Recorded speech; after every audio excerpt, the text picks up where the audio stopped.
Imagine niyo ho, pag merong naimbento na naman ho, mga kababayan, itong mga ito, na pang-issue kay Pangulong Bongbong Marcos, iiwanan na naman ho nila ito. No?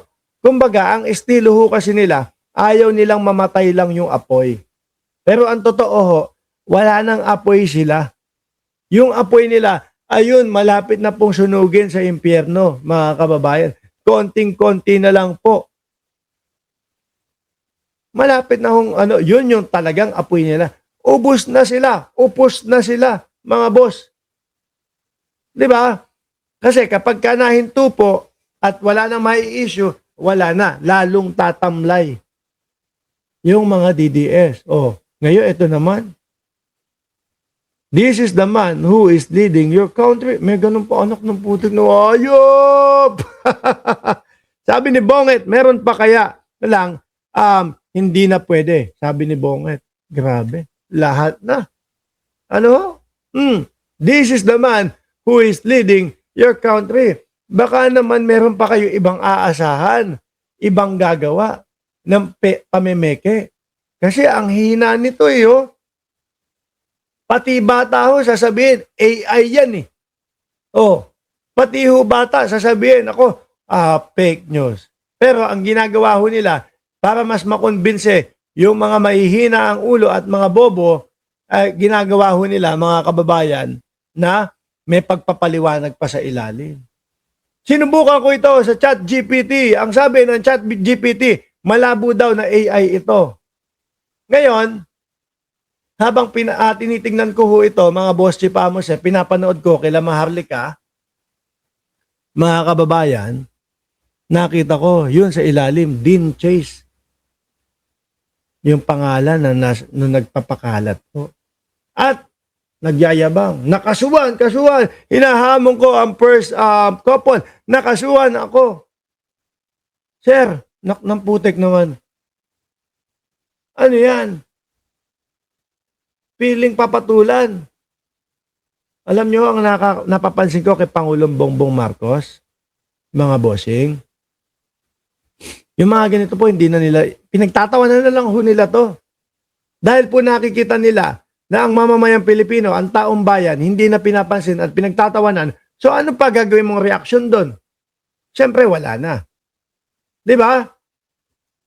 Kesa atupagin ko yan. Kesa pansinin ko yan. Tuloy-tuloy na lang ako sa pagtatrabaho ko. Magiging masaya pa ang mga Pilipino. Di ba? Ganon ang nakikita ko kay Presidente Marcos, mga kababayan. Total naman, likas na mga bastos at inventor naman yung mga DDS. Hayaan ko na lang silang mag-fake news. Okay lang yan, no? Basta ang importante, tuloy-tuloy akong magtatrabaho para sa mamamayang Pilipino. Kung matandaan nyo ho, mga kababayan, no? Kung matandaan nyo ho, mga boss Chief Amos, sir, yung kagaya na lang po, kagaya na lang ho, nung mga problema natin, pagpunta sa mga kalapit lugar natin o mismong sa loob ng bansa natin na mag-tour, kagaya ng mga Siargao. Di ba? Ako, mga bossing, hindi ko masyadong libot ang Pilipinas. Ang napuntahan ko lang, Palawan. Boracay, hindi pa nga ho ako napupunta eh. Di ba? Palawan, Mindanao. Yan na. Biruin mo, ang presyo dati ho, mga kababayan, nung mga airfare o mga ticket, halos kapresyo nung Hong Kong, kapresyo nung Thailand, mas mahal ho mga bossing. Kaya, yung mga kapwa natin Pilipino, imbis na pumunta, kagaya yung mga Siargao, yung mga kalabit na mga isla, no? Na tourist spot sa ating bansa. Ang ginagawa nila, mas pumupunta na lang po sa Hong Kong, pumupunta na lang po sa Taiwan, pumupunta na lang po doon sa mga ibang mga halos mas mababa po ang presyo. Pero ang Pangulo po, mga kababayan, nakikinig. No? Bumababa, mga boss Chief Amos, sir. Bumababa ang Pangulo para pakinggan ho lahat ng ating mga kababayan. Narinig ng Pangulo. Ano sabi dito sa balita ng Daily Tribune? Malacanang confirmed on Tuesday at on Thursday that major carriers have agreed to reduce airfare on key tourism routes, no, including Siargao. Oh, yaan. Ngayon, no, ang mangyayari ho dito, mga bossing, yung mga kababayan natin, mapupuntahan itong mga lugar na ito. Imbis na pumunta ng Hong Kong, imbis pumunta ng ibang mga bansa, dito sila pupunta. Ako din ho, ganun ang gagawin ko. Di ba? Yan. Diyan nakapokus ang ating Pangulo. O, tuloy ko. After mounting public complaint that flight to local destination cost more than trip to abroad. Ngayon, no, pagka nagbakasyon ako, ay, hindi, ito, mura na eh. No? Mas mababa na yung airfare papunta doon sa mga sa mga lugar sa Pilipinas. Bakit pa ako pupunta sa ibang bansa? Ikutin ko ang Pilipinas. Di hamak naman po talaga, mga boss chief amo, sir, na maganda ang Pilipinas. No? Sabi ni Ana Pilengino, I'd rather go out Philippines. We went to Vietnam, Bali, and Bangkok 3 times na. Ngayon, no, mas mura na. Di ba? Siyempre, mamimili ka na ngayon. O kung saan. Yung mga hindi natin napupunta. Ang tanong ng taong bayan, ano po ang balita sa vlogger na si Banat Bay at bakit parang biglang nawala sa sirkulasyon? Ayun, bakla pa din. Ay, si Banat Bay, hindi ko alam kung ano nangyari dyan.